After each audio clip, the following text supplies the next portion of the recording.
মুখের আগে হাত চলতে কয়েকজন, এর মধ্যে মুসা আলাইহিস সালাম আছে না নাই? মালাকুল মাউত মানুষের আকৃতিতে অনুমতি না নিয়ে ঘরের ভেতরে ঢুকে গেল। ঢুকে বলে, আনা মালাকুল মাউত, আমি মৃত্যুর ফেরেশতা।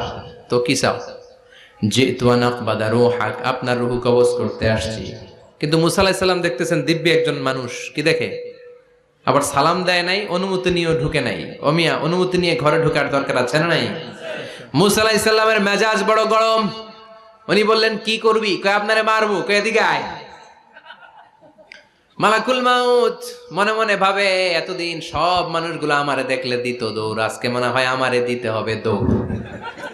এক পা গায়ে দুই পা পেছায় সাহস করে সামনে গেলেন। আবার মুসা আলাইহিস সালাম দিলেন এরকম থাপ্পড়।